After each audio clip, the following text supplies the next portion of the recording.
Selanjutnya adalah usaha menengah. Orang sering menyebutnya dengan korporasi. Dari corporate, itu bahasa Inggris. Pada tahap ini, usaha sudah memiliki struktur organisasi yang lebih kompleks. Maksudnya apa? Sudah ada departemen-departemen yang khusus seperti pemasaran, keuangan, sumber daya manusia, operasional, IT gitu ya. IT itu dari information technology atau departemen yang ngurus-ngurusin teknologi lah. Ya, komputer-komputer itulah. Nah, usaha menengah seringkali memanfaatkan teknologi canggih untuk meningkatkan efisiensi dan memperluas pasar ke daerah baru. Misalkan dari Jakarta dia buka cabang di Jawa Tengah, dia buka cabang di Surabaya, dia buka cabang di Pulau Sumatera, ya, atau bahkan internasional, dia buka cabang di Singapura, Malaysia, Filipina, bahkan ada yang di Paris, New York, sudah luas. Contohnya ini adalah jaringan restoran dengan banyak cabang di berbagai kota atau negara. Ya, yang paling sering contohnya adalah fried chicken, dia jualan ayam goreng, atau restoran-restoran yang nggak begitu kedengeran, padahal besar, contohnya adalah ayam bakar gitu ya, atau restoran-restoran Padang gitu ya, seperti sederhana, itu banyak cabangnya. Ya, nah bentuk badan hukum biasanya sudah berbentuk perseroan terbatas atau PT. Mereka juga sudah mulai lagi memiliki anak perusahaan, walaupun masih sedikit. Apa sih maksudnya anak perusahaan? Jadi perusahaan itu bikin perusahaan baru di mana pemilik sahamnya terdaftar adalah perusahaan juga. Perusahaan punya perusahaan. Bukan lagi pemilik sahamnya adalah individu. Kalau individu, ya misalkan nama saya, KTP saya sebagai pemilik dari perusahaan itu. Kalau ini enggak, perusahaan yang punya perusahaan. Inilah yang disebut dengan anak perusahaan. Jadi dari tadi ya, ultra mikro, kecil, menengah, lalu usaha besar.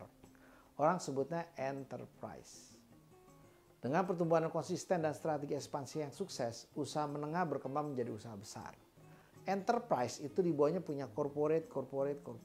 Corporate nanti punya anak perusahaan atau cabang. Jadi bayangkan sebuah perusahaan yang disebut enterprise kalau dia sudah punya beberapa corporate. Disebut corporate kalau dia punya beberapa anak perusahaan dan beberapa cabang. Ya. Pada tahap ini perusahaan bisa merambah ke berbagai sektor industri melalui diversifikasi dan akuisisi perusahaan lain. Namun sebenarnya sektornya masih, kalau kita sebut, ada hubungan hulu ke hilir. Apa sih maksudnya hulu ke hilir?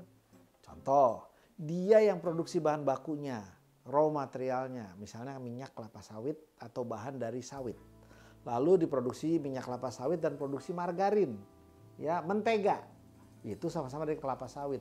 Lalu dia punya perusahaan yang menjadi distributor dari barang yang dia bikin. Lalu ada perusahaan yang ngurusin ekspor impor. Jadi dari ujung ke ujung beda-beda perusahaan yang ngurusin. Untuk beberapa aturan di Indonesia itu ada peraturan bahwa misalkan ya rokok, pabrik yang bikin rokok itu nggak boleh perusahaan yang sama dengan yang menjual atau mendistribusikan rokoknya. Beberapa usaha-usaha itu seperti itu bentuknya. Yang membuat odol, yang membuat shampoo, yang membuat sabun, produsennya itu seringkali bukan perusahaan yang mendistribusikannya atau menjualnya ke toko-toko. Itu beda usaha. Nah, enterprise itu punya banyak perusahaan yang berbentuk koperasi. Bahkan sebagian sudah masuk ke Bursa Efek Indonesia menjual sahamnya untuk dimiliki oleh umum atau publik.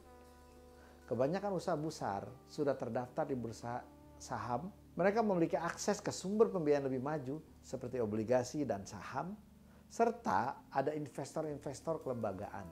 Kita sebutnya dengan investor institusional. Hal-hal seperti ini akan kita bahas di mata kuliah yang berbeda tentang permodalan dan investor. Namun, inilah dia usaha besar atau enterprise. Kalau nanti Anda punya usaha sendiri, Anda mau sebesar apa? Ultra mikro, kecil, menengah, besar. Lalu kalau sudah usaha besar, udah nggak ada lagi. Salah, masih ada satu lagi. Itulah yang kita sebut dengan usaha konglomerasi. Nah, saya mau berikan contoh dulu tentang usaha besar. Ya, grup yang terkenal untuk usaha besar, contoh grup Gojek, grup Unilever. Ya, Gojek punya banyak anak perusahaan. Bagaimanapun ada benang merah antara hubungan bisnis yang satu dengan yang lain yang hulu ke hilir yang saya sebutkan tadi. Anak perusahaan yang satu jadi supplier, yang lain jadi produsen, yang lain jadi distributor, yang lain penjual hasil produknya.